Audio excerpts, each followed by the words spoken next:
Who are these figures, the 24 elders, who occupy a place of such profound proximity before the very throne of God? This is a question that has echoed across 2 millennia, challenging the sharpest theological minds and stirring the spirit of every believer who has dared to navigate the prophetic depths of the book of Revelation.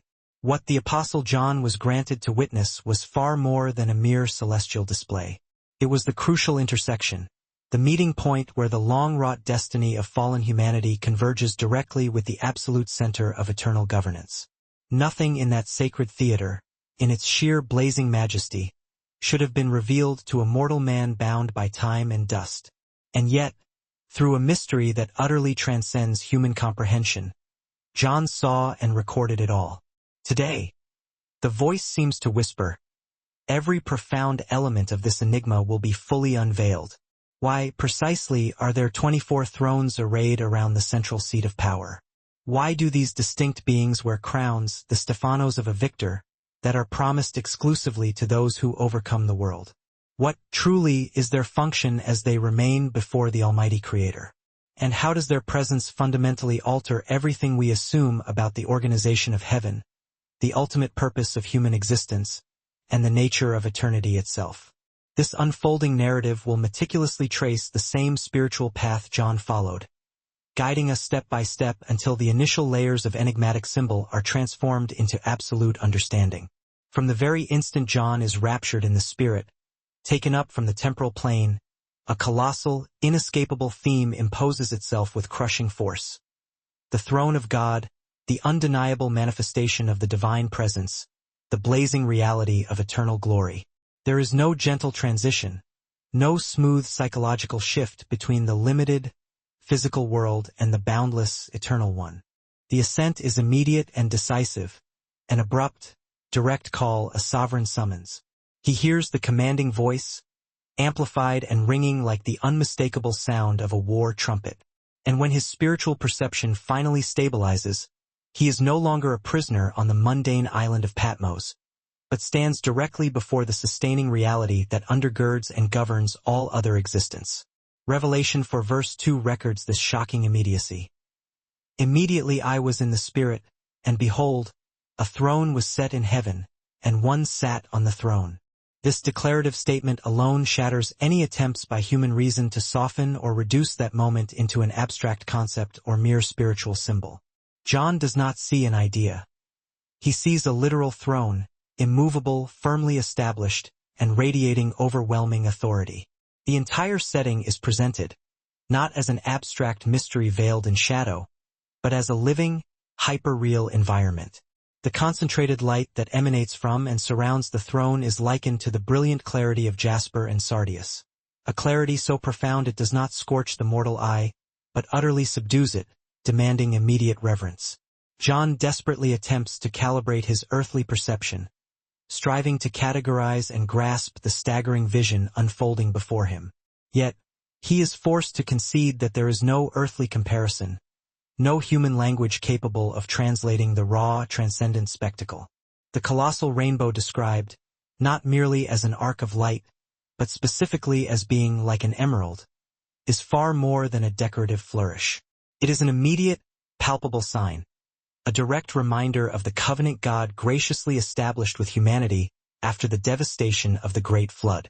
The apostle perceives that this vivid green color is not static or isolated.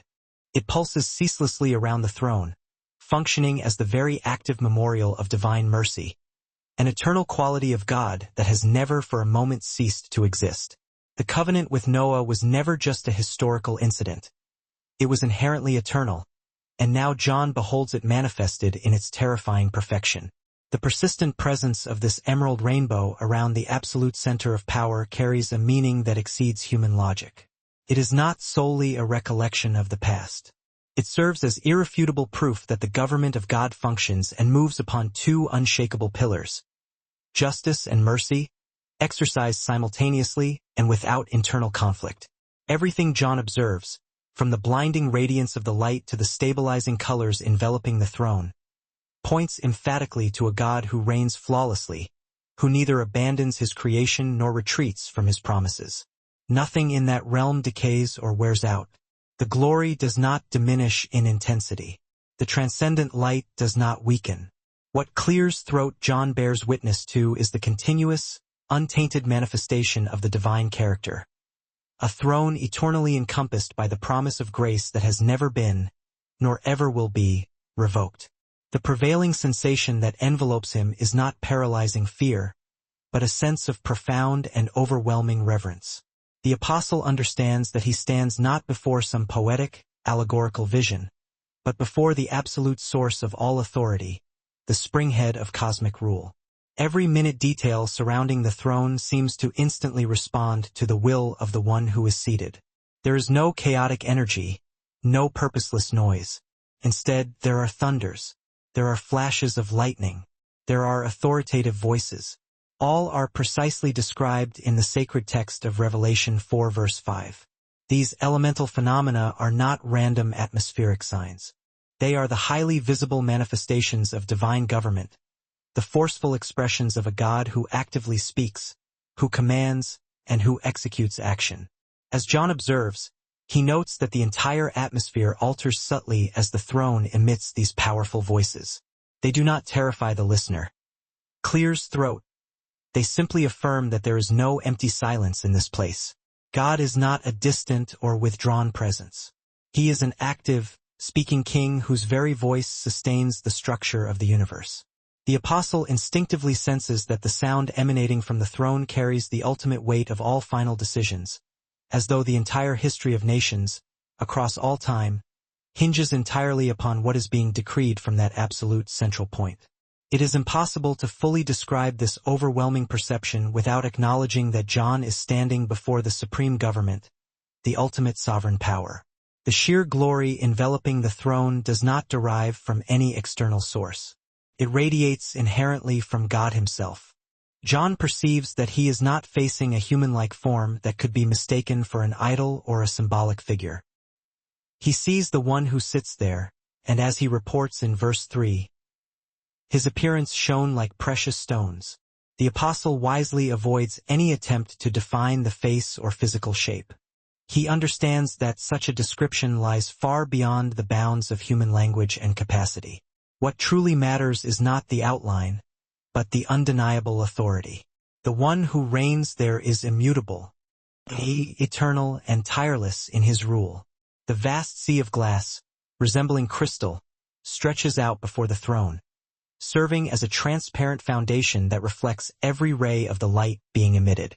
This sea is not merely ordinary water or an earthly fluid. It is an element representing absolute, unblemished purity, untouchable perfection. Nothing impure can hide beneath its surface. John sees that its surface remains perfectly still, entirely undisturbed, and completely unresponsive to the surrounding environment. It is an eternal testament of stability, a silent, blazing witness to divine holiness. This sea of glass powerfully reinforces the truth that before God, there can be no deceit, no shadow, and absolutely no stain. As he continues his observation, John notices that the throne is not isolated. There is an arrangement surrounding it that soon captures his attention, not primarily because of its brightness, but because of its evident, designated purpose. 24 smaller thrones form a perfect, deliberate circle around the main seat of power. Each one is occupied, and although John does not yet grasp the precise identity of these seated beings, he instinctively senses a profound, hidden meaning in this meticulous arrangement. Nothing in this divine court has been placed there by chance. The Bible confirms this specific structure in Revelation 4 verse 4. The sight of their white garments and the golden crowns they wear profoundly surprises the apostle, for nothing comparable had ever been seen among angels in any previous prophetic visions. This outer circle does not create a sense of distance or alienation between the Creator and the beings surrounding him. On the contrary, it reveals structured cooperation and ordered participation. John perceives that these thrones mirror the central throne, as though the light emanating from the center spreads outwards and finds a structured response in those who are seated. He understands, even without full detail, that these smaller thrones do not and cannot compete with the main one. They radiate its glory. A deep harmony exists among all the positions, a congruence that cannot be fully explained by simple hierarchy alone. It is as if every single action originating from the subsidiary thrones is fundamentally and directly connected to, and subservient to, what transpires on the greater central throne. While absorbing the totality of this vision, John notes that nothing in this divine environment carries the weight of haste or effort. The central throne reigns effortlessly. The lightning flashes without violence. The thunders reverberate without chaos. Everything displayed before the apostles' eyes manifests balanced, controlled power. The divine government does not rely upon effort or strain. It relies entirely upon his own immutable nature. The throne itself is the declaration that God is unconditionally sovereign. There is no dispute for authority, because there is no competition whatsoever in that place. There is only perfect order. John also perceives that he is being methodically prepared to understand something even greater. The revelation begins by presenting the central throne, then the stabilizing rainbow, then the reflective sea of glass, followed by the audible manifestations of power, and finally, the structured circle of the smaller thrones. This progression is not accidental. It serves as divine instruction. The Spirit is guiding him so that he may fully understand that everything he is about to witness next is dependent on this absolute central power. Without clarity regarding the throne, nothing that follows in the apocalyptic sequence would make ultimate sense. The vision begins with God because all truth, all meaning, and all history begin in him. John's eyes meticulously follow every detail as his mind strains to organize the overwhelming influx of sensory and spiritual data. The vision is not fragmented. It is a continuous, unfolding reality. He sees, perceives, understands, and above all he is drawn inward. Something inherent in the throne calls to him, not violently, but with absolute, compelling conviction. It is as if God himself is slowly opening the apostles' understanding to demonstrate that this environment is not merely a heavenly location. It is the perfect, eternal pattern, the blueprint for everything that exists. The earth, with all its troubled history, only acquires its ultimate meaning when measured against the center of this throne. This profound perception begins to awaken a distinct secondary question within him. He sees the 24 thrones, observes the garments, notes the crowns, and perceives the ordered structure. Something deep inside him confirms that this arrangement is not mere cosmic formality. This structural setup possesses a specific purpose, and that purpose is directly linked to the prophetic events he is still destined to hear and witness.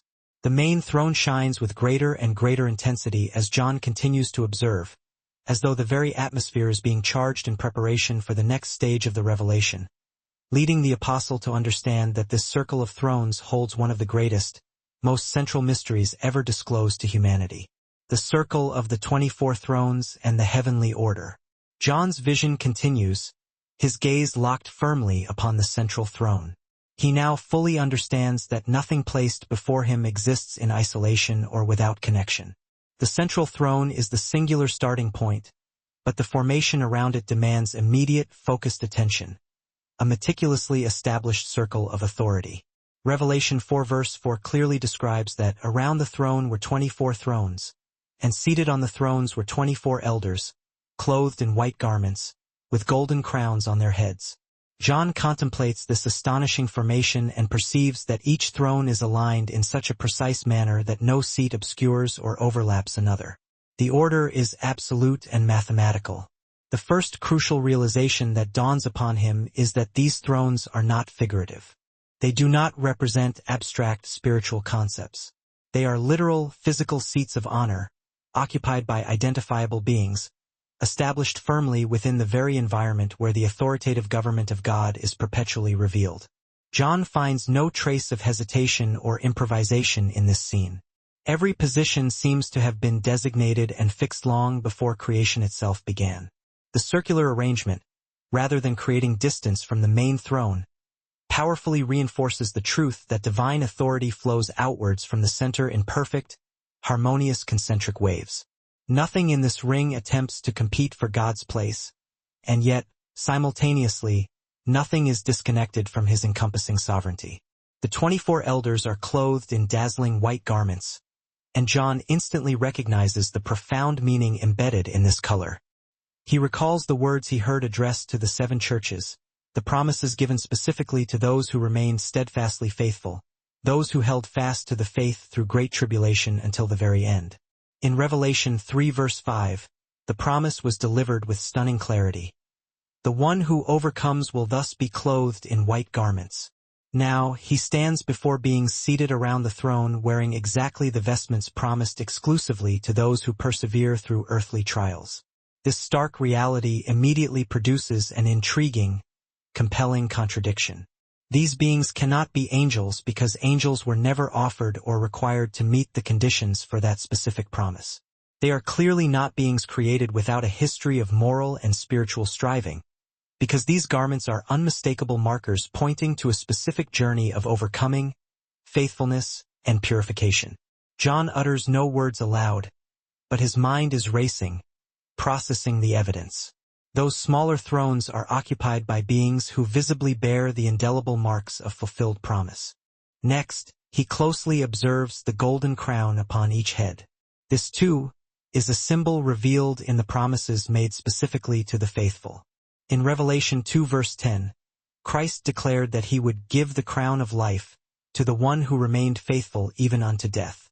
The apostle immediately recognizes that this image does not belong to the angelic world or its hierarchy. The crowns, called Stephanos in the original Greek, are the crowns of victors, the laurel wreaths won in a contest, not the diadem crowns of inherent sovereign rulers.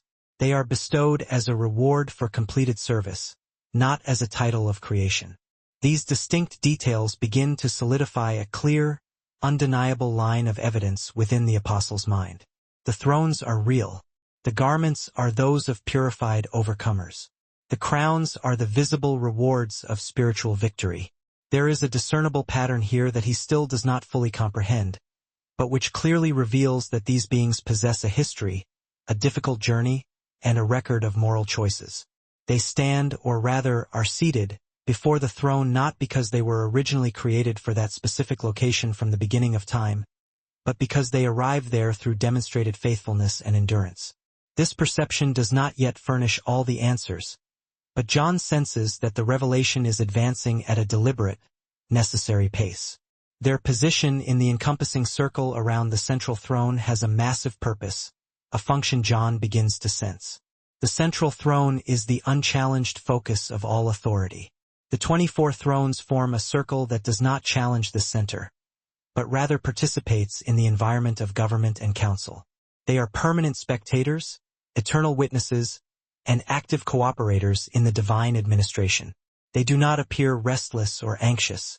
They do not shift uneasily like those who struggle to comprehend what is occurring.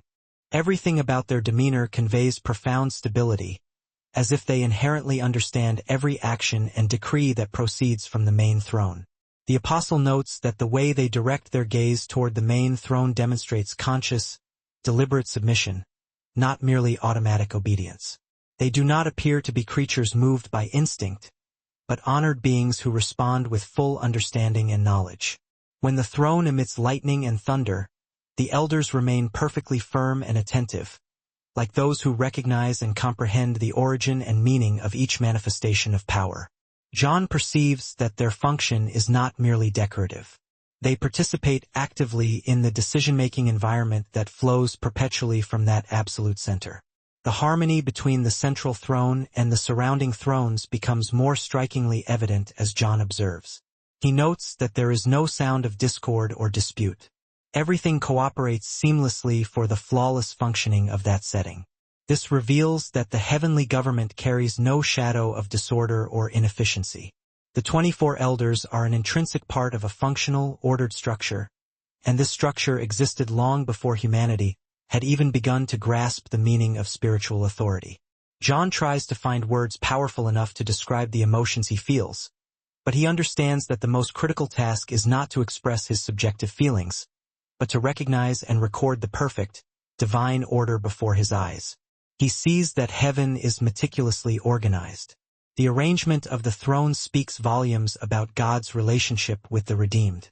There is no empty throne, no seat without a designated purpose.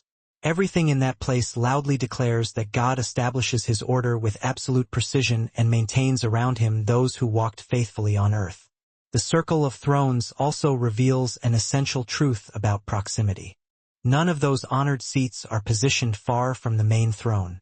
All are equally close, equally aligned, and equally illuminated by the concentrated glory that flows solely from the center. John perceives that this precious proximity is the result of sovereign grace combined with demonstrated faithfulness. It is neither random chance nor forced mandate. Those beings present are beings honored, not by natural right or inherent merit, but for having persevered in the faith under trials. Their presence serves as the definitive signpost pointing toward the final destiny awaiting all who faithfully follow the Lamb. The crowns they wear stand out as a particularly crucial detail. John observes how the light of the main throne reflects off them. He notes that despite being made of gold, there is no hint of ostentation or personal pride. The crowns do not symbolize personal dominion over others, but rather participation in the glory and government of God.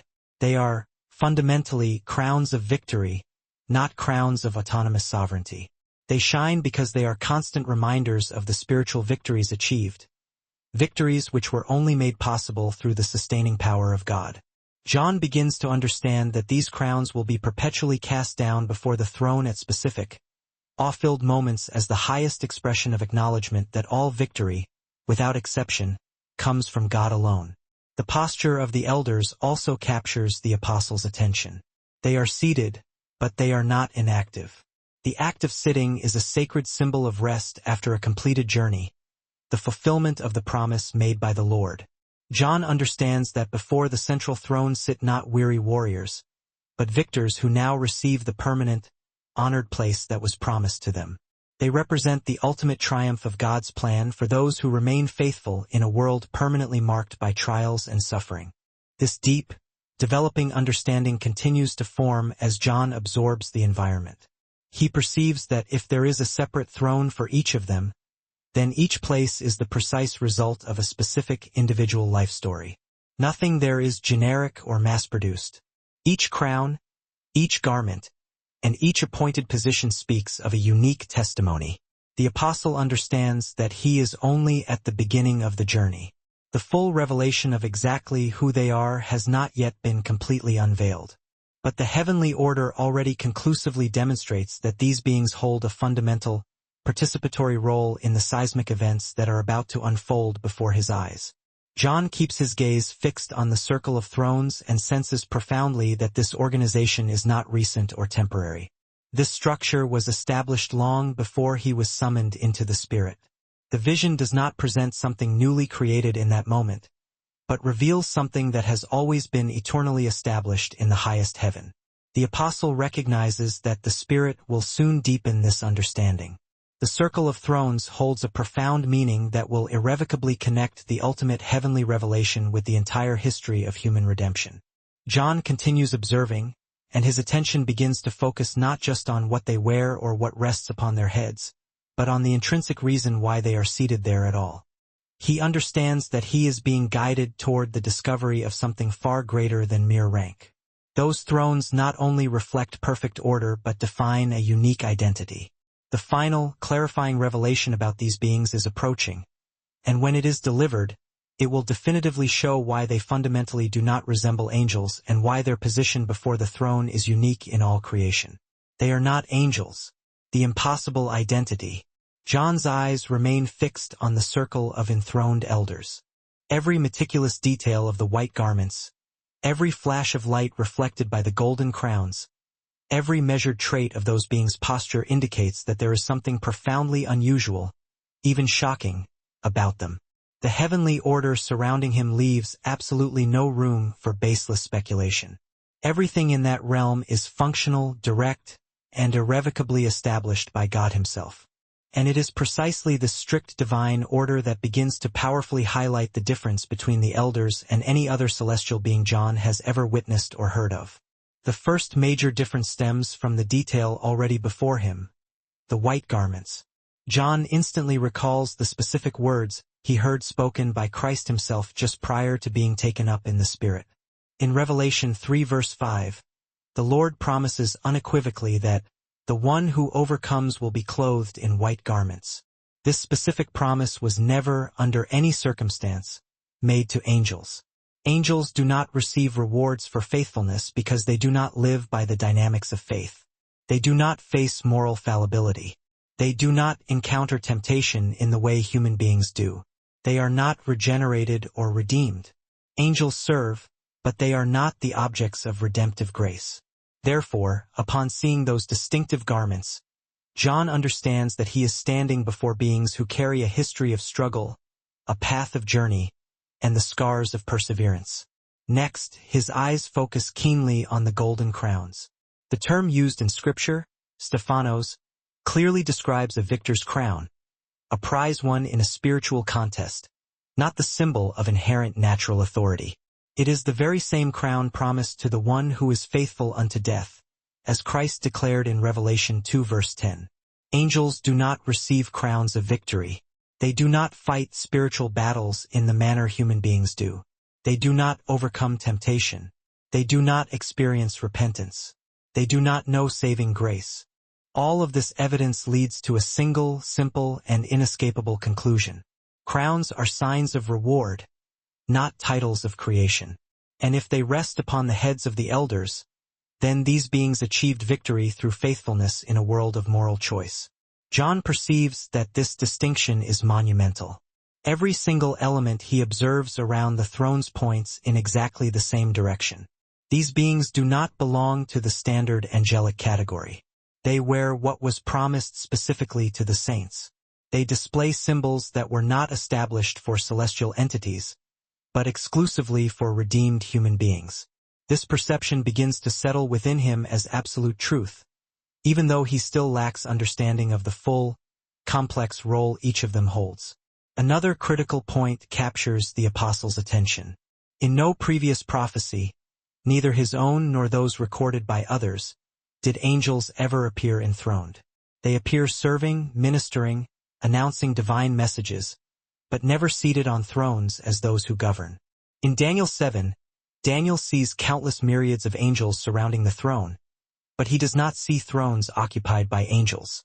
In Hebrews 1 verse 14, angels are explicitly called ministering spirits sent out to serve for the sake of those who are to inherit salvation. This firmly confirms that their primary, established function is service, not governance. Faced with this overwhelming contrast, John begins to understand something even deeper and more profound. Those 24 beings are not present merely as passive witnesses. They actively participate in the environment of authority.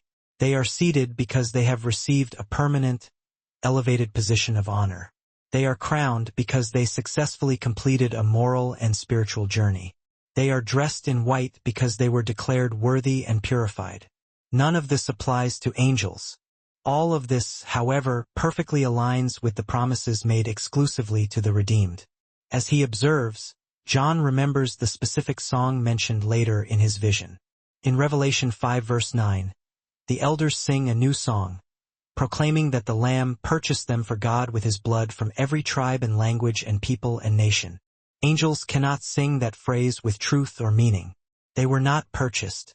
They were not redeemed from sin. They were not rescued from spiritual death. That song belongs only to the redeemed. And if the elders sing that defining song, then their identity is utterly and permanently defined as redeemed humanity.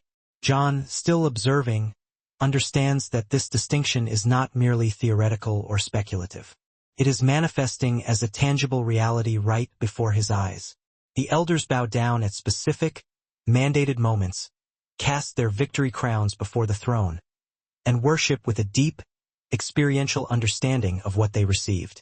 This posture of worship and acknowledgement is not typical of angels because it inherently involves recognizing a victory achieved through grace, something only possible for those who walked the path of faith. The crowns they cast represent not merely lived journeys, but arduous, faithfully completed ones. They are not the symbols of natural, inherent functions, but of supernatural, transforming grace. The revelation advances within the apostle's heart as he realizes that everything there points to the overcomers. These are the truly redeemed, the company of saints who remained faithful to the Lord even unto death. They are those who received the brilliant white garments and the promised crowns, signifying victory won through commitment. They are the ones who sing about redemption because they personally experienced its cost and its glory. The identity of the elders begins to emerge with profound clarity. They represent the fullness of human victory and spiritual maturity perfected before God, the ultimate, visible fulfillment of the promise given to every servant who did not deny their faith, regardless of the trial. However, John knows there is still more to grasp. The precise number 24 does not appear by accident or convenience. It holds a sacred meaning. It carries a specific, divinely established pattern that spans centuries of biblical revelation, linking the tabernacle to the temple, and the temple to the eternal throne. And although he has not yet seen the full connection, he perceives that the identity of the elders is linked not only to the ultimate promises made to the overcomers, but also to the highly specific priestly and musical structure that David organized centuries earlier under explicit divine direction. This memory ignites within him, not as a historical anecdote, but as a burning anticipation of the full revelation to come. The 24 thrones, then, do not only host the overcomers but also carry the profound memory of worship and priesthood ordained by God from the beginning. John understands immediately that the Spirit is about to reveal not only who these beings are, but precisely where the number that defines their heavenly structure comes from. Their identity, unequivocally not angelic but redemptive and human, prepares the apostle for a radical new understanding. They are the fruit of fulfilled promise. They are the final, glorious result of human faithfulness sealed and perfected by divine grace. They are not beings created in eternal perfection but mortal beings transformed utterly by the saving work of the Lamb. This understanding opens the way for the next crucial revelation which will directly connect what John sees in the majesty of the heavenly throne room to what King David organized on earth centuries earlier. While observing the thrones and the crowns, John does not turn his eyes away. He knows that something immensely greater is about to be shown, an architectural secret of God's covenant. The Spirit did not bring him there merely to witness the simple distinction between angels and redeemed humans. There is a deep, profound link between the heavenly scene before him and what God had already revealed in the history of Israel and the structure of the earthly sanctuary.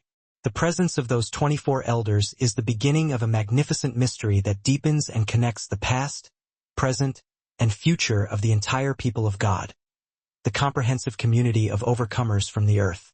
The revelation taking shape within John intensifies as he continues staring at the 24 elders. He already understands definitively they are not angels. He already perceives with certainty that they bear the indelible marks of victory earned through conflict. He already sees them wearing the glorious raiment that Christ himself promised to those who persevered until the end. Now the next question is direct and demands an answer. Where did they come from? The Spirit leaves no room for ambiguity. They are the tangible result of something powerful God planted on earth. Lives shaped and honed by unyielding faithfulness.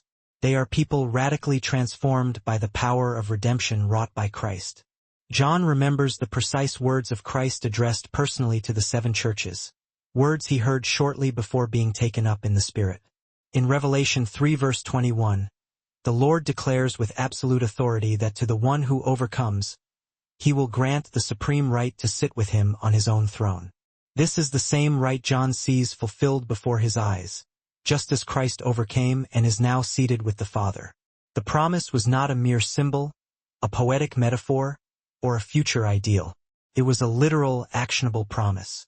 And now, before his very eyes, John sees this promise fulfilled in concrete reality. The 24 elders are not there as mere ornamentation or passive bystanders. They are seated because they overcame the world, the flesh, and the devil. The brilliant white garments reinforce this undeniable truth. In Revelation 3 verse 5, Christ promises that the one who overcomes will be clothed in magnificent white garments, a symbol of purity achieved through cleansing and faithfulness retained through trial. John saw this promise repeated directly to the churches, always closely associated with perseverance, faithfulness, and moral purity. Now he sees glorified beings dressed exactly in this promised way. They did not receive these garments by nature, as a result of inherent heavenly perfection. They receive them by grace, as a reward for the journey.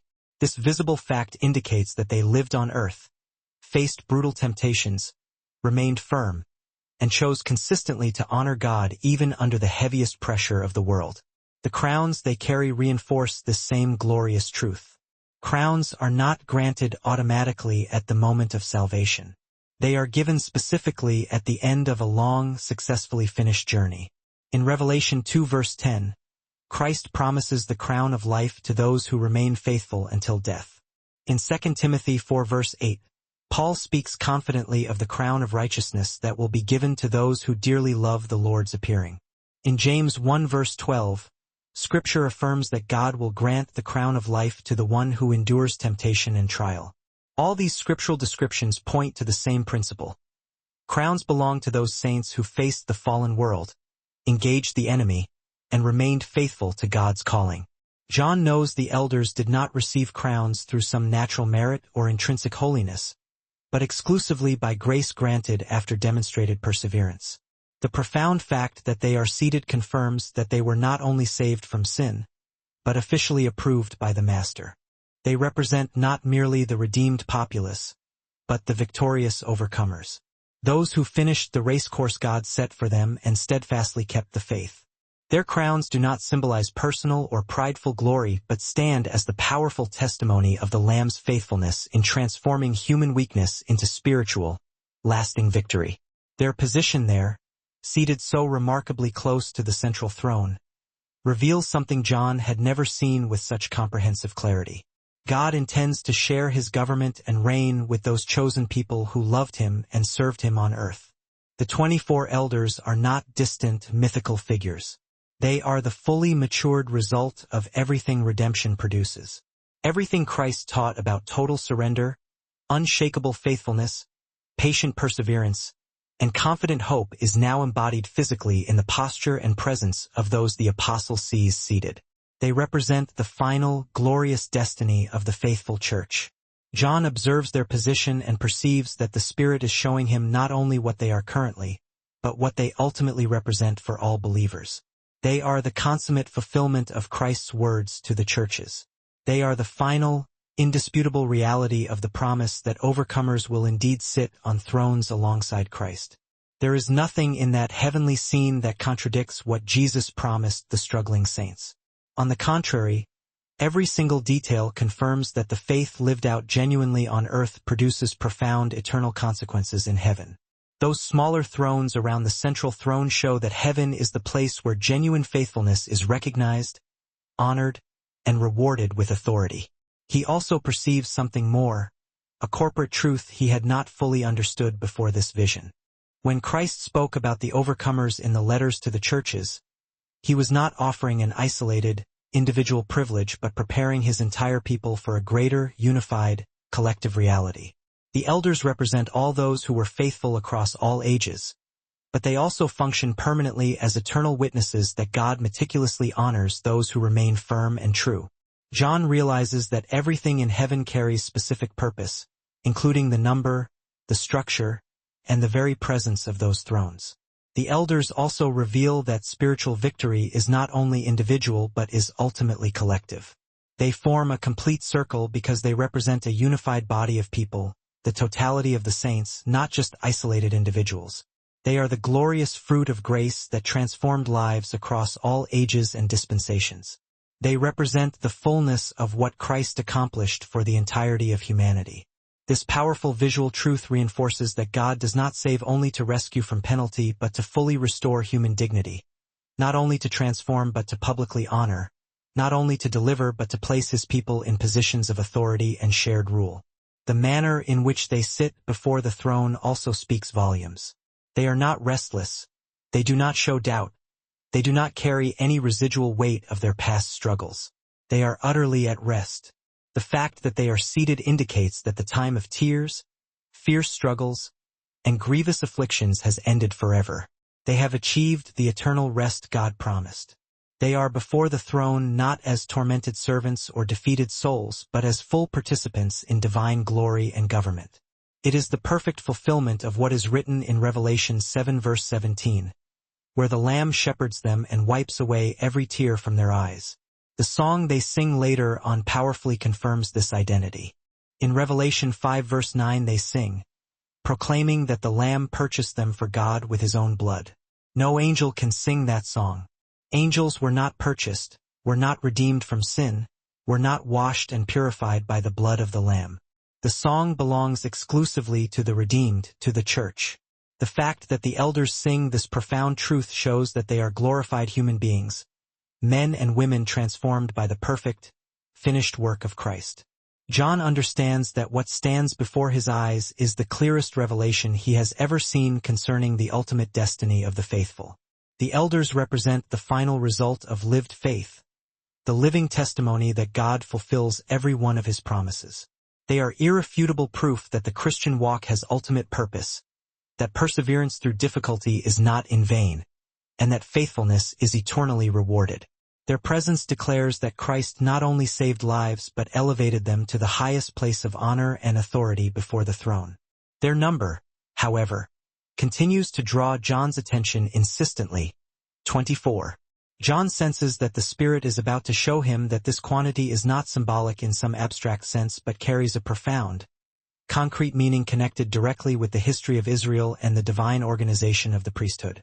He realizes that before understanding the full, ongoing function of the elders in heaven, he must first understand the specific origin of this number. Something in the vision leads him forcefully toward this connection, as though the very setting is about to point to the past and reveal that God had already left clear, historical clues about this heavenly mystery. As he contemplates the crowns, the white garments, and the thrones, John does not miss the fact that there is a discernible thread connecting the ultimate victory of the elders to what God explicitly established centuries earlier on earth. He knows the next step of the revelation will clarify precisely why there are exactly 24 thrones and how this links heaven and earth in a way few have ever perceived. It is as though every detail surrounding him is preparing his understanding, leading John to see the explicit link between what he sees in the eternal reality of heaven and what David organized structurally on earth.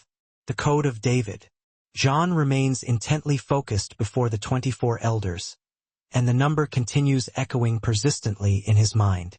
He knows that nothing in heaven is arbitrary or random. Each element of the vision carries divine intention and specific purpose.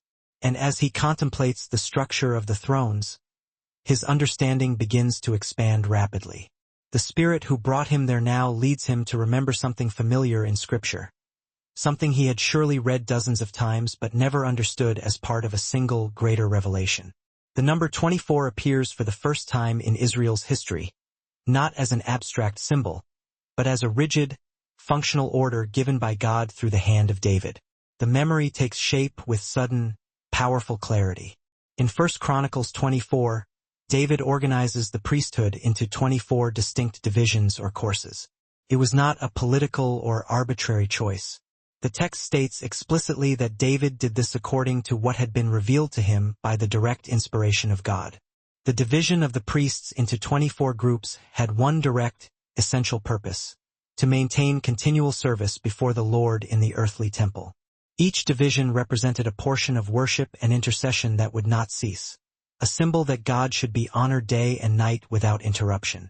Then John vividly recalls that this precise organization was not limited to the priesthood alone. In 1 Chronicles 25, David also organizes the musicians of the house of God into 24 divisions. These were men dedicated wholly to worship, to prophetic song, to praise that was intended to echo continuously before the earthly throne. The number repeats: 24 priests, 24 musicians. Two different groups, but one singular, focused purpose: continual worship, continual intercession, continual service. John understands the profound connection. The earthly temple was always and intentionally a shadow, a temporary model of what exists eternally in heaven. What David did not arise from the natural talent or ingenuity of a king, but from direct revelation given by God. He was not merely organizing shifts of musicians and priests for efficiency. He was reproducing on earth a settled heavenly pattern. He was aligning Israel's worship structure with the eternal worship that already existed before the very throne of God. It was as if God were communicating through David's hands. There is an established order in heaven, and it must be precisely reflected on earth. When John looks again at the 24 thrones surrounding the central throne, everything begins to connect and make perfect sense. The elders represent the glorious fulfillment of this Davidic pattern. What David saw by revelation and reproduced symbolically in Israel now appears before John in its complete, perfected, final form. They are no longer mortal divisions of priests and musicians taking turns in a temporary temple. They are 24 glorified, eternal beings representing the continual, unending worship of the new covenant. They are before the throne not to perform a rotating ritual, but to permanently represent what God planned from the beginning. A complete people who would worship in spirit and in truth. The priestly organization of David's time pointed forward to something greater than itself. Each division had the sacred responsibility of ministering before God. Each group knew its function was not optional but essential. John understands that just as the priests of David's day had their appointed place before the Ark of the Covenant, the elders now have their fixed, eternal place before the heavenly throne. They represent not only perfect priests but complete worshippers, servants who, through conflict, became final overcomers, intercessors who now stand before God with full, unrestricted access. The critical connection between priesthood, worship, and government begins to become flawlessly clear. In the Old Testament, priests had exclusive access to the presence of God to intercede for the people. Musicians prophesied through music under the Spirit's direction. Now in heaven, the elders unite these two crucial functions into one single, glorious reality. They are priests who fully know the presence of God and profound worshipers who express perfect praise based on the redemption they personally lived through. They carry golden bowls of incense, which the scriptures identify as the prayers of the saints, and they hold harps, representing prophetic worship and praise. Revelation 5 verse 8 confirms this vital dual function. The number 24 is no longer merely an incidental detail of the vision. It becomes physical, tangible proof that God repeats and fulfills his patterns consistently throughout all history. Heaven reveals itself consistently through earth, and earth becomes a temporary reflection of the eternal structure of heaven. David, moved entirely by the Spirit, established an architectural structure that centuries later John would see fully revealed before the eternal throne. Nothing in God's vast plan is improvised or last minute. Everything connects with divine precision. John perceives yet another profound truth. The earthly priesthood was always inherently limited. The mortal men who served in the house of God aged, died, and were immediately replaced. Worship needed to be rotated because no mortal man could remain before the intense presence of God continually. In heaven, however, everything is permanent and unending. The 24 elders do not take turns, do not rest out of necessity, and do not yield their place to replacements. They are always before the throne because they were transformed into immortal beings. Their worship does not depend on shifts or human endurance. It depends on the eternal life they received from the Lamb. This truth reveals something essential. What David organized as a temporary shadow is now fulfilled in the fullness of heavenly revelation. The human priesthood, irrevocably marked by limitations, pointed to the perfect priesthood of the Lamb and to the eternal ministry of the redeemed. The elders become the final, definitive symbol that God has completed this redemptive process. They are seated because their service was perfected and their eternal reward granted. The number also points to another deep reality. 12 tribes of Israel, the Old Covenant, 12 apostles of the Lamb, the New Covenant. 12 plus 12 is equal to 24. The Old and the New Testament, the Old and the New Covenant, the people of the promise and the people of redemption. Heaven shows definitively that God does not separate his covenants, but unites them seamlessly at the throne of his glory. The elders represent this total union. They are the final result of the complete, unified people of God, what was initiated in Abraham and consummated perfectly in Christ. John looks at the thrones and realizes that each position represents not only individuals but everything God has done throughout the entirety of salvation history. They are living testimony to the fulfillment of the promise made to the patriarchs, to the prophets who proclaimed hope, to the apostles who preached redemption, to the martyrs who remained faithful, and to the saints who kept the faith across the generations. The number 24 gathers all of this vast history into a single comprehensive image. God honors those who follow his way and completes his work fully in them. Now the vision gains a completely new depth of meaning. The elders are not ordinary celestial creatures. They are glorified, immortal men and women who represent the unified people of God in their full totality. What David organized as anticipation now reveals itself before the apostle as eternal, unchangeable reality. The 24 thrones demonstrate that heavenly worship is not disconnected from human history or earthly struggles. On the contrary, it is the direct, glorious fruit of the redemption God accomplished in the world. John understands that the next part of the vision will deepen even further the practical function of these beings. The number has already been explained. The origin of the structure has already been seen. Now it remains to understand precisely how they participate in worship and continual intercession before the throne, how their harps and bowls relate to the daily heavenly service, and how sound and incense interact with the glory of God himself. He continues observing as the vision moves naturally to the next detail to be revealed, leading him to understand the profound role of sound, worship, and the accumulated prayers stored before the throne. The sound and the incense. Continuing, the vision remains before John with the same unwavering clarity. And now his eyes turn intently to what each elder holds in his hands. Nothing there is accidental or decorative. Each element possesses precise biblical meaning and function within the heavenly structure. He notices that all of them hold two specific objects: a harp, ready for use, and a shining golden bowl, each loaded with spiritual weight that surpasses any earthly reference. John observes carefully, not only to understand the physical objects he sees, but to spiritually discern why heaven operates in this specific, structured way. The ethereal sound of the harps begins to fill the entire environment. It is not cheap, repetitive ritual music. It is sound imbued with deep spiritual purpose and authority. John immediately recognizes the immense value of the harp in the biblical context because he knows the pivotal role it always held in the worship of God. In 1 Chronicles 25, David organized musicians who prophesied with harps, lyres, and cymbals. Music was not mere accompaniment. It was an instrument of active revelation. Now before the throne, John realizes that what began as a divinely inspired structure in the temple is fulfilled here with much greater depth and power. Each harp in the hands of the elders is not merely a symbol of praise. It is an instrument of direct spiritual communication and prophetic decree. The notes are not improvised or random. John perceives that each chord is released in perfect, synchronized order, as if the sound were directly coordinated with the very will emanating from the throne. The environment responds visibly. He perceives actual movement around him, as if each sustained note had immediate, tangible impact on the heavenly realm. The sound is not intended to entertain.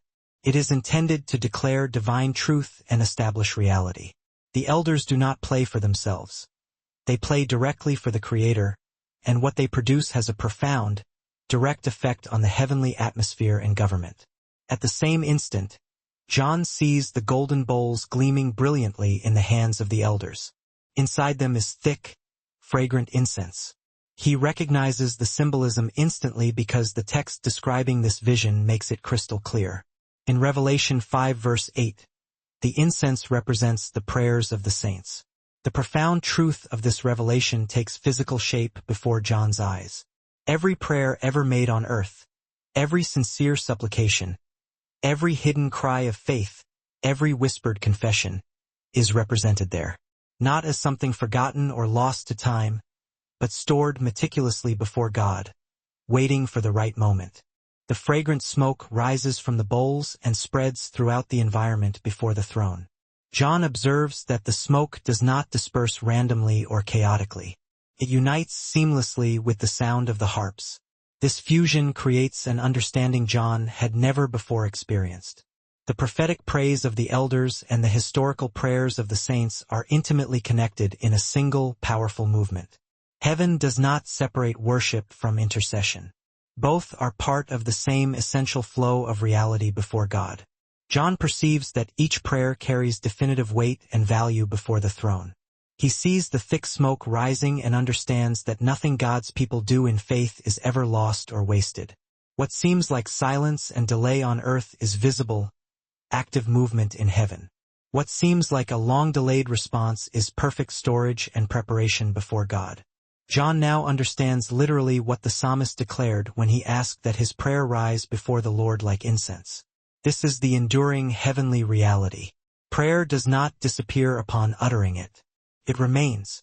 The harp continues playing prophetically, and John perceives that the sound and the incense form a single, unified spiritual action. It is not only worship, it is active governmental administration. Heaven moves when the elders play and when they present the bowls. This confirms conclusively that praise and intercession are mighty forces that sustain the very rhythm of heaven. Worship is not merely ceremonial.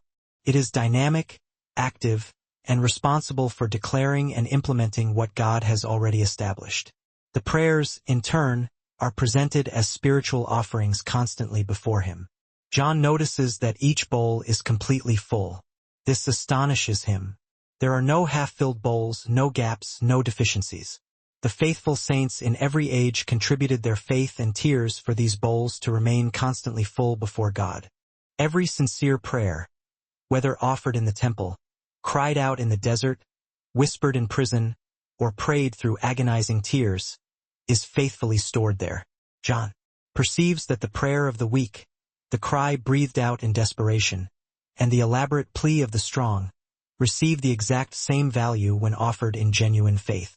The incense burning before the throne does not differentiate between social position, lineage, or earthly culture. It is a carrier of spiritual authenticity, carrying the full weight of faith, and that singular quality is all that matters before the eternal throne. The golden harps continue their majestic playing, and John senses profoundly that the music possesses an intentional direction and a profound purpose. The 24 elders play their heavenly instruments in perfect concert with God's immediate manifestation. There are distinct moments when they strike their chords more strongly, producing a resounding affirmation, and other moments when the sound softens to a tender murmur, but they never, under any circumstance, stray outside the strict lines of divine order. John perceives that just as the Levites adhered meticulously to the direction of the high priests within the earthly temple, these celestial elders now respond directly to the very throne itself. Every single note struck has a precise spiritual purpose. Every resulting chord carries an eternal meaning. The smoke of the accumulated incense grows into a tangible pillar before John's eyes. He observes with absolute clarity that the entire environment of the throne shifts and changes in immediate response to these rising prayers. This observation instantly recalls for him the compelling words of the prophet Daniel. When Daniel first began to pray, the answer from heaven was released and set in motion before his supplication was even fully completed.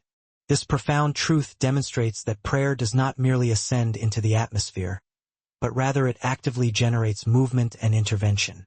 Now, standing directly before the throne, John witnesses this truth unveiled. Without the need for intermediaries, without relying on physical symbols, and without the obscuring nature of shadows, he sees prayer as a material, palpable reality. The ascending smoke is the irrefutable visual proof that God not only receives and treasures every fervent cry, but actively keeps and perpetually responds to it. The exquisite, ordered sound of the harps and the fragrant, thick cloud of the incense combine to create a harmony John had never conceived of, let alone experienced. He perceives that heaven operates dynamically through this continuous combination and understands that this simultaneous, synchronized movement is an absolutely essential component of the throne's permanent environment. The heavenly service is not merely intermittent praise. It is a ministry of constant, unwavering intercession. The elders are not solely present to sing songs. They stand there primarily to represent and embody the continuous cry of redeemed humanity. As John continues to observe this sacred liturgy, he notes that each elder holds his golden bowl with the utmost precision and care. There is no hint of neglect, no suggestion of haste, only reverential focus. They treat the prayers of the saints with a profound and sacred reverence because they understand the immeasurable value these prayers possess before the eternal God. These bowls, visibly displayed before the throne, are concrete signs of an active partnership established between earth and heaven. What man sincerely does in secret before the Lord has a direct, immediate, and measurable impact upon the functioning of the throne. John internalizes that this visual display is the definitive confirmation that prayer is not an optional extra but is fundamentally part of the essential spiritual functioning of the kingdom. The sound of the harps increases slightly in intensity, not abruptly, but with focused purpose, and John perceives an immediate, responsive fluctuation in the environment. It is as if the throne were actively returning its confirmation of the praise offered and the incense presented. John does not describe a blinding visual explosion or some singular, extraordinary event. Instead, he perceives a deep, purposeful movement. The throne responds because the precise sound and the sacred incense present before it everything that redeemed humanity has deposited in faith.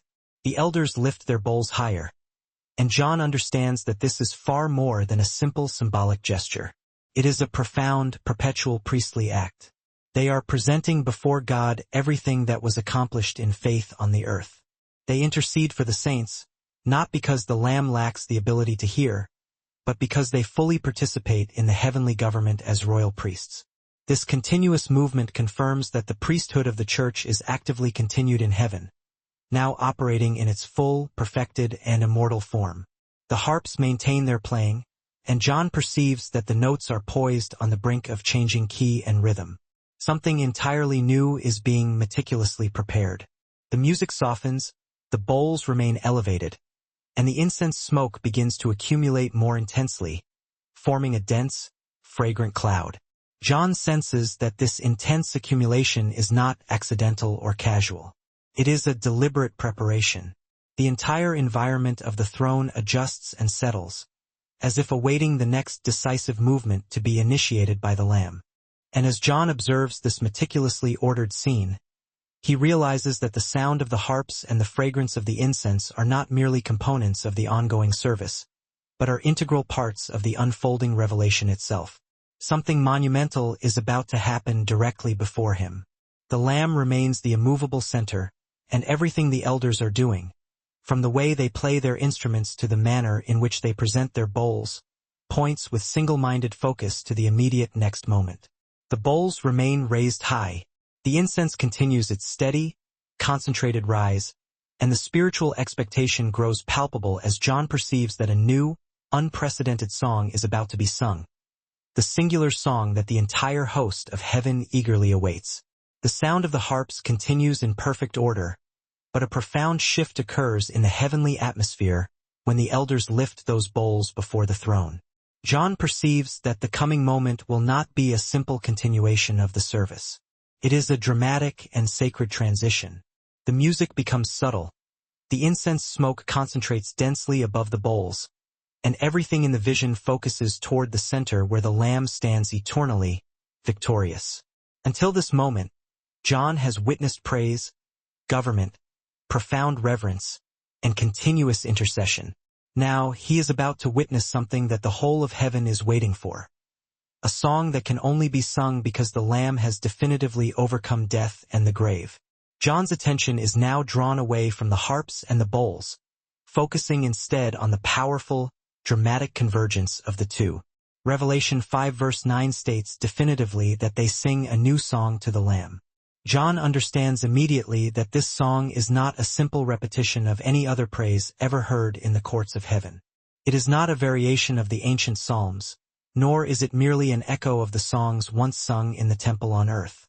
It is something entirely revolutionary and new because it is born from a singular, epic-making act that had never occurred before, the Lamb's absolute victory over death. The song begins. It is not formally announced. It requires no preamble or preparation. It is born spontaneously, yet flawlessly guided by the direction of the throne. John hears the first words, and with each subsequent phrase, he instantly recognizes and acknowledges what only the Lamb is capable of achieving. The praise offered does not describe fleeting sentiments or emotions. It vividly describes unchangeable facts. They declare unequivocally that he is worthy to take the book and to break its seals because he was slain, and with his own holy blood, he purchased a people for God from every single tribe, every tongue, every people group and every nation of the earth. John observes that this praise is not focused on the religious fervor or emotional state of those who are singing, but entirely on the finished work of the one who overcame. It is pure doctrine, sung in powerful harmony, truth proclaimed with breathtaking clarity and focus. John's theological understanding instantly adjusts to this reality. This unique song cannot possibly be sung by the angels because angels have never required redemption. They cannot sing about the power of the blood because they never needed its covering. They cannot sing about conquered sin because they have never personally experienced its devastating reality. This song belongs solely to beings who know redemption intimately, and that is precisely why the elders are uniquely qualified to sing it. They represent the entirety of redeemed humanity, and their unified voice is the living testimony to the finished work of the Lamb. John perceives that the song is structured masterfully as a declaration of authority and purpose. First, they acknowledge the absolute worthiness of the Lamb. Then, they declare the singular reason for that worthiness. Next, they present the glorious result of his sacrificial work. A people formed specifically for God, designated as a kingdom and priests. The song perfectly reveals the ultimate purpose of redemption. John understands that heaven is singing what God established from the very beginning. A people set apart, consecrated to serve and to reign. The song confirms that redemption is not solely about personal salvation. It is the restoration of God's original divine purpose for humanity. The music swells and grows stronger. The rich sound of the harps flawlessly accompanies the powerful voices of the elders. John perceives that the song is not divided into fragmented solos nor fractured by multiple parallel melodies. The voice of the elders becomes perfectly unified, a singular sound, as if the profound unity of heaven were being expressed in that instantaneous moment. There is no competition for musical attention, no dispute for positional authority. All of them declare the exact same truth because all of them recognize the exact same reality. The Lamb is worthy. As he listens, John understands that this incredible song is heaven's ultimate, definitive response to the sacrificial triumph of the Lamb. What Christ accomplished on the cross now echoes eternally before the throne, not as some distant historical memory, but as the present unshakable foundation of all reality. Heaven does not sing about something that merely happened in the past. It sings about something that is eternally foundational. The sacrifice of the Lamb continues to be the permanent basis for all heavenly government.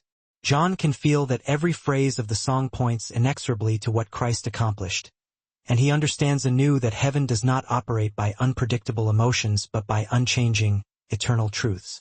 The new song is neither brief nor repetitive. It deepens its meaning, describes the Lamb's work with precision, exalts his person, and firmly establishes the destiny of the people he redeemed. John perceives that this song is not merely a celebration. It functions as a judicial declaration. By declaring that the Lamb is worthy to open the book of destiny, the elders are simultaneously acknowledging that the coming judgment is entirely legitimate and necessary. The song itself legitimizes the subsequent movement of the entire vision. The intensity of the song mounts dramatically.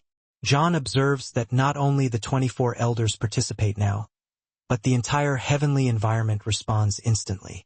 The sacred book describes that myriads upon myriads of angels surround the throne and begin to proclaim loudly and with overwhelming force that the Lamb is supremely worthy to receive power, unlimited wealth, absolute wisdom, unmatched strength, eternal honor, surpassing glory, and praise without end. John realizes immediately that this is not the exact same song sung by the elders, but rather a mighty response to that song. The angels are responding to the theological truth sung first by the redeemed ones. They do not sing about the process of redemption because they have not needed to be redeemed, but they exalt the Lamb because they recognize his absolute, universal authority. The scene expands further, reaching unimaginable proportions. John sees the 4 living creatures, the 24 elders, and countless millions of angels proclaiming the same truth at the same instant. He understands that this moment is not merely a performance for an audience. It is an official, heavenly coronation. The Lamb who conquered is being officially recognized and affirmed before the entire assembled host of heaven. Every single word spoken in that universal song seals his unquestioned authority over the book and over all of human history. John perceives that he is witnessing an event that will forever and irrevocably mark the destiny of humanity. The song continues its expansion, growing louder and more encompassing. Now, not only those present in heaven participate, but all creatures under the earth and within the vastness of the sea join the chorus. John sees that there is no exception, no silence. All creation declares that the one who sits upon the throne and the Lamb both receive praise, honor, glory, and dominion forever and ever. John understands that this majestic fulfillment perfectly correlates with the revelation given in Philippians 2 verse 10, where it is prophesied that every knee shall bow. Here, it is no longer a future promise. It is the instantaneous fulfillment. The four living creatures respond with a firm, resounding Amen. The elders bow down once again in absolute worship. John realizes that this is not a mere repetition of the bowing he already witnessed. It is a direct response, a final acknowledgement of the song. Each gesture and each pronounced word confirms that the throne is fully recognizing the finished work of the Lamb and is now preparing the next decisive movement, the opening of the sealed book. The song, therefore, is not merely worship. It is an intrinsic part of the judicial process. John observes that the new song does not end with an abrupt halt. It fades naturally, slowly receding into the ambient sound of heaven, as if everything that needed to be declared at that pivotal moment has now been perfectly articulated. The ensuing silence is not empty or awkward. It is filled with the heaviest spiritual expectation. The elders remain bowed low. The golden bowls remain lifted high, and the harps fall silent, resting. John perceives that everything sung has now opened up the sacred space for the next crucial step. The book rests before the Lamb. The seven seals remain closed and intact. John understands that the new song has legally and spiritually established the Lamb's unique right to open each one of those seals. The voice of heaven, the voice of the redeemed, and the voice of creation have all confirmed what God eternally declared. Now, directly before John's eyes, the moment for the opening of the first seal draws imminently near. He knows that the song utterly changed the spiritual environment. There is now absolute order.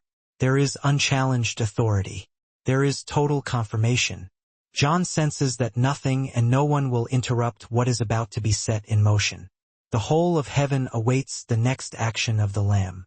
And the book, held securely in his hands, is about to reveal what no human being could possibly understand or survive without this careful, extensive preparation.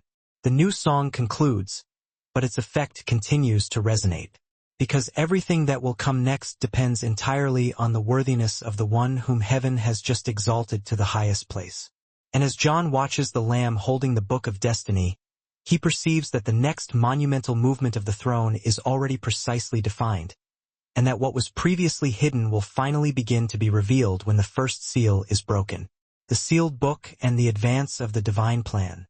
The song ends naturally, and the environment of the throne remains in a state of absolute, focused attention as the Lamb holds the sealed book. John observes that nothing occurring in this heavenly realm happens impulsively or without intentionality. What comes next is not improvisation. It is a planned, divine sequence. Everything heaven declared and affirmed in the new song establishes the legitimacy of what is about to happen. The elders remain in their posture of profound reverence. The living creatures maintain their assigned places, and the Lamb, with the book firmly in his hands, prepares to begin something that involves the entire unfolding narrative of human history. John perceives that the book is unlike anything he has ever encountered or imagined. It is not a decorative artifact, nor is it an empty spiritual symbol. He understands that this book represents God's complete, final plan for the conclusion and consummation of history. This is the very item the prophet Daniel mentioned when he recorded that certain revelations would be sealed away until the appointed time of the end.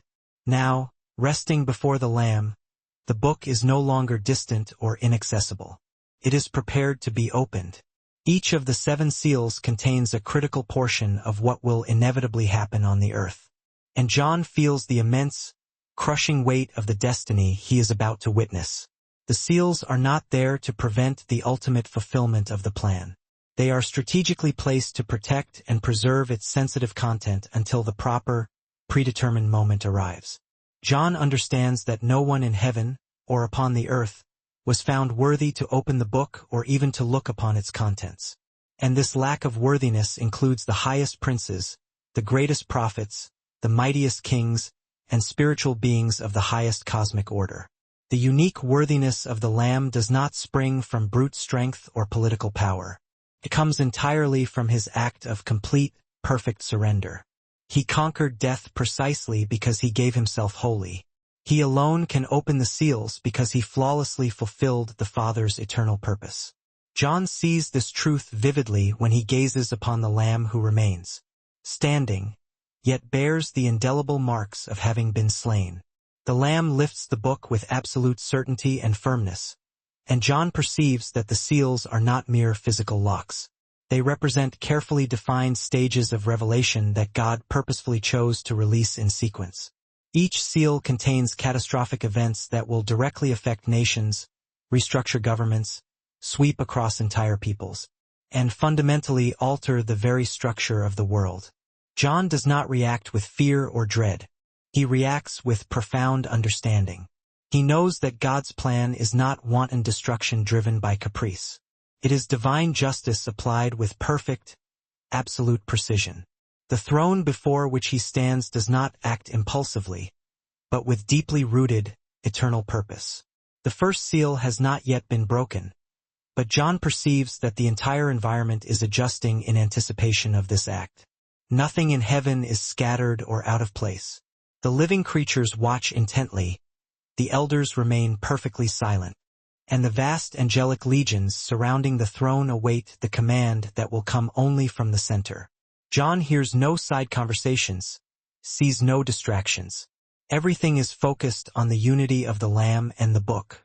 The transition is firm and definitive. The song prepared the heavens.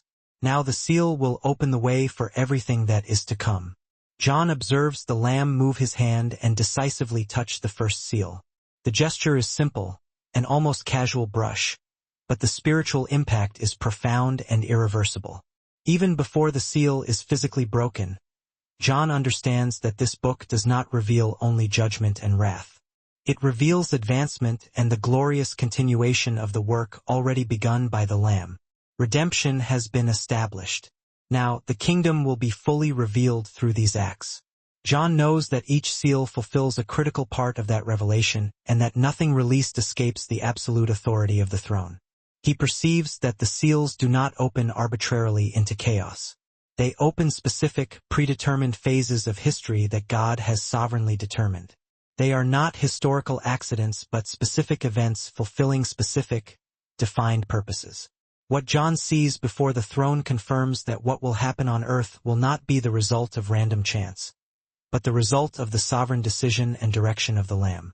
This deep understanding brings a profound firmness to John's spirit concerning what he is about to witness. The book remains steady in the hands of the Lamb, and John notices the physical details. The scroll is written both inside and outside, clearly indicating that the content is complete, without gaps, without pending additions. Everything that needs to happen is already perfectly recorded. John realizes that no human authority, no matter how great, can possibly alter what is contained in the book. Kings, empires, and nations, all will be guided according to what is written within these pages. This revelation reminds him strongly of Isaiah 46, where God declares that he announces the end from the beginning, and that his divine words stand eternal. Expectation grows thick as the first seal is seconds away from being broken. John understands that heaven does not act in haste or frantic speed. Every single movement is meticulously ordered. He observes the living creatures, who are positioned closer to the throne than any other creation. They do not interrupt the silence, but they are fully prepared to respond the very moment the seal is finally broken. John sees that they participate in the revelation not as passive spectators but as active, designated messengers. The elders remain reverent, and John perceives that their vital role does not cease with the completion of the song. They remain before the throne because they participate actively in the entire unfolding process. John understands that they witness every stage, from the exaltation of the Lamb to the initiation of the opening of the seals. This confirms that they represent not only worship in heaven but also the active partnership of redeemed humanity with God's eternal plan. They remain before the throne because the destiny of the redeemed is intrinsically tied to what is about to happen on earth. The silence in heaven at this moment is not empty. It is a moment of absolute, complete focus. John perceives that it is the kind of stillness that precedes something decisive and unchangeable. He does not attempt to interpret on his own. He simply observes. The Lamb receives no further instructions. He already possesses full and exclusive authority to break the seals. John perceives that this authority is not shared. It is given exclusively to the Son. The hand of the Lamb rests upon the seal, and John feels that the moment is complete and perfectly set. The song has declared who he is. The living creatures confirmed this reality with their resounding Amen, and the elders bowed low in acknowledgement. Now the revelation advances. John sees no hesitation in the Lamb's posture. He sees absolute certainty. The seal will be opened because the appointed hour has arrived. He perceives something even deeper than the immediate action. If the book represents the final, decisive advancement of God's plan, then each seal represents a critical layer of divine intervention and judgment in history. John understands that for the story of redemption to reach its predetermined conclusion, these seals must be opened. There is no other path. The Lamb does not open the seals capriciously to destroy. He opens the seals to lead all of creation toward the destiny point determined from the foundation of the world. As this theological understanding crystallizes in his mind, the Lamb finally breaks the first seal. The sound is not metallic or deafeningly thunderous. It is decisive, unmistakable. John sees the scroll move slightly, a visible sign that the content contained within is beginning to be released. The living creatures respond immediately, without prompting. One of them manifests with a strong, clear voice, summoning forth the very first event that will come upon the earth. John understands that this is not a mere vision or an abstract allegory. It is a profound summoning. Heaven is actively activating something that will have a direct, catastrophic impact on the world. The book remains securely in the hands of the Lamb. One seal has been broken, but 6 still await. John perceives that the opening will not be fast or simultaneous. It will be progressive, sequential. Each seal will reveal something specific that the throne has meticulously determined. He understands that nothing will be accidental. Everything will follow an established, perfect order. And while the first event moves to fully enter the scene, John realizes that the next seal will not be opened immediately. The Lamb will open each one at the exact right time. And what occurs now is only the beginning of the long sequence that the book contains. The movement has begun, and John knows that nothing can possibly stop the sequence the throne has just initiated. The first movement released by the Lamb. The first seal is broken, and John knows that what he will now witness is not an isolated symbol, but the dramatic commencement of a sequence that was preserved within the book since ancient times. Everything is inextricably connected to the governing movement of the Lamb. Nothing escapes the absolute order established before the throne. The living creature who called forth the first event did not act on its own initiative, but because the seal's breaking released what had been divinely determined. John keeps his eyes fixed as the vision takes terrifying yet ordered form before him. What appears is not an abstract form but a vivid, distinct white horse. John describes it with meticulous precision, because he understands that every single detail carries a specific purpose. The horse possesses a color that universally evokes the idea of triumph, purity, and unchallenged authority. He sees no confusion in this image. He sees divine order set in motion. In Revelation 6 verse 2, John reports that the one seated upon this horse has a bow in his hand and receives a crown, a laurel of victory. This indicates conquest, but significantly, not as a work of his own independent will, but rather as a direct result of divine permission. The rider does not act as an independent sovereign. He moves out because the seal has been opened and the sequence released. John observes that the rider goes out conquering and, to conquer, he understands that this profound description is not a symbol of a specific historical individual but of a massive, pervasive movement. The white horse does not point to an isolated ruler but to a global advance of deceptive authority, a rising tide of false peace and geopolitical triumph. It is the release of a spirit of conquest and dominance that rapidly traverses political borders and nations. John perceives that this first rider initiates a fundamental shift in the world stage. New forms of kingdom, power, and influence begin to aggressively move upon the earth as God allows. He knows that throughout history, many have interpreted this rider as a symbol of Christ himself. But John perceives that this interpretation does not correspond accurately to the immediate context of the book's unfolding narrative. The Lamb has just opened the seal. He is actively directing the sequence, not being summoned by it. Not the rider.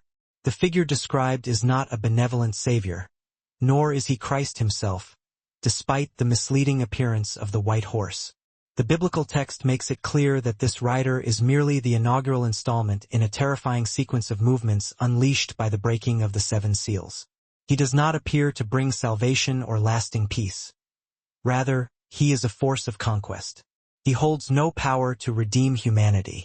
Instead, he advances relentlessly, driven by an authority that is entirely delegated and permissible, serving a specific, preordained purpose within God's unfolding drama of history. As this prophetic sequence begins, the Apostle John grasps a crucial detail. The white horseman is not an isolated event. He is the vanguard, the first of 4 distinct and powerful manifestations, the famed 4 horsemen. The white horse specifically symbolizes the initial momentum, the primary impulse, the aggressive, strategic advance that sets the stage for everything that follows. Significantly, the opening of this first seal does not immediately signal outright devastation or chaos.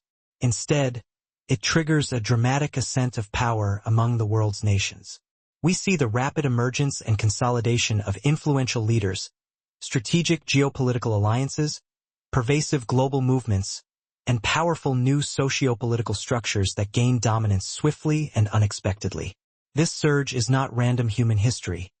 It is precisely the fulfillment of the divine decree recorded in the sealed scroll, the very scroll that the Lamb was worthy to open.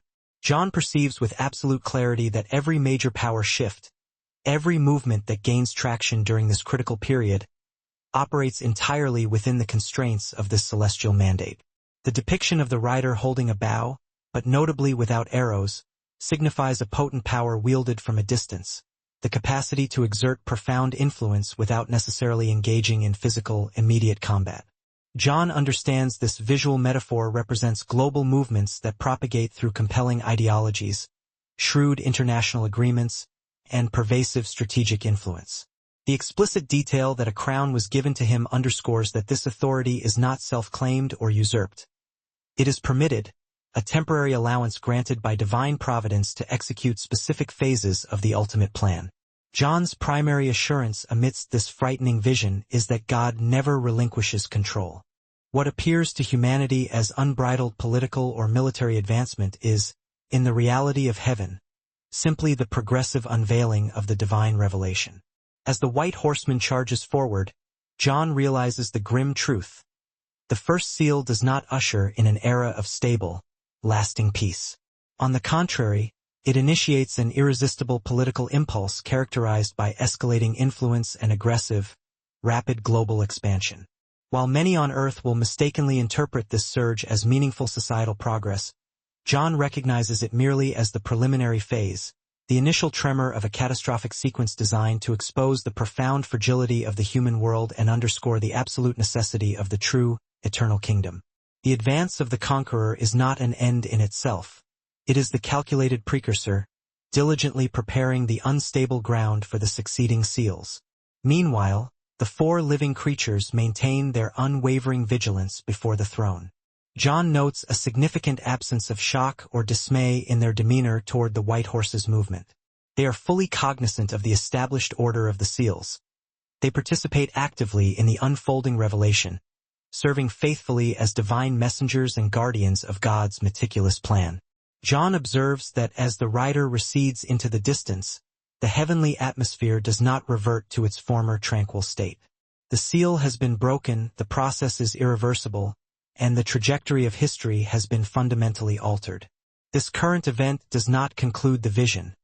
It merely commences the sequence.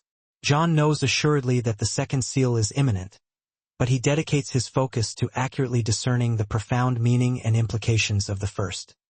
He ponders the stark imagery of the bow in the rider's grasp, noting the deliberate omission of arrows. This symbolic detail is crucial.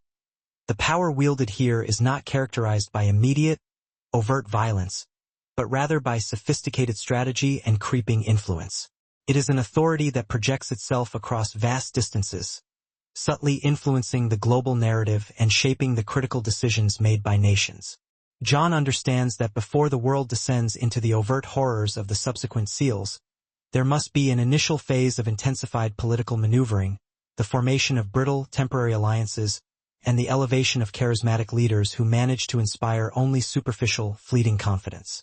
The white horse represents advance. Yes, but it is an advance that systematically destabilizes the world, meticulously preparing the ground for inevitable future crises. John is under no illusion that this rider brings salvation or genuine peace. What he witnesses is a form of engineered victory, a triumph that immediately opens the floodgates to later, deeper crises. He recognizes the perilous symbolism of the white color, a shade easily mistaken for purity or divine righteousness.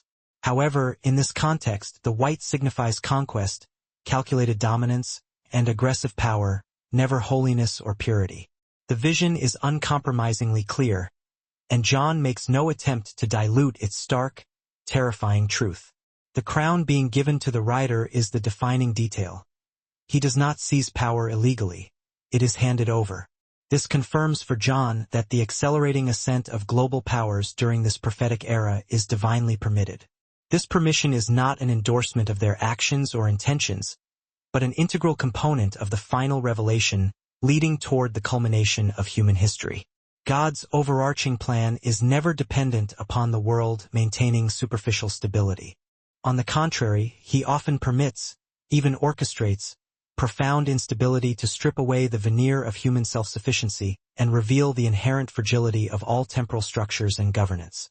As John watches the white horse move further into the terrestrial realm, the heavenly environment shifts and prepares for the subsequent phase. The seals are not independent, discrete chapters. They function like a meticulously crafted chain reaction, where each breakage is both a response to and a consequence of the one preceding it. The strategic advance initiated by the first rider deliberately creates the fertile, crisis-ridden conditions essential for the subsequent judgments to erupt. John senses this deep, causal connection, recognizing the seamless logic of the divine blueprint. The future trajectory of human history is predetermined to follow this irreversible sequence. Nothing that transpires will be a product of chance or accident. The first rider, having fulfilled his assigned, initiating role, does not return to the celestial throne.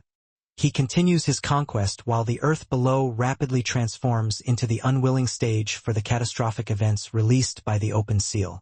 John does not dwell on the immediate physical impact on the planet because his vision is supremely focused on the spiritual and authoritative movements originating in the heavenly court. He firmly grasps the truth that the divine mandates established in heaven are the definitive determinant of all events unfolding in the world. On earth, nations will frantically react to powerful, underlying forces they cannot possibly understand or contain. Leaders will be elevated, wielding an influence they have not earned by natural merit. Alliances will be forged, based on seemingly robust shared interests, only to be relentlessly tested, frayed, and broken by the pressure of time and the unfolding crises. The 24 elders observe this scene with the same profound reverence and stillness they maintained previously. John notes that they do not intervene. They do not possess the power to alter the course of these apocalyptic events. They stand merely as eternal witnesses. This dynamic reaffirms their elevated role in the heavenly structure. They are not the executive controllers of history, but the representatives of redeemed humanity, positioned perpetually before the throne. They observe the meticulous unfolding of the final plan precisely because they are the culmination, the final achievement, of the grand story this plan is destined to complete. John crystallizes his understanding. The first seal signifies not just conquest and political ascendancy, but fundamentally exposure.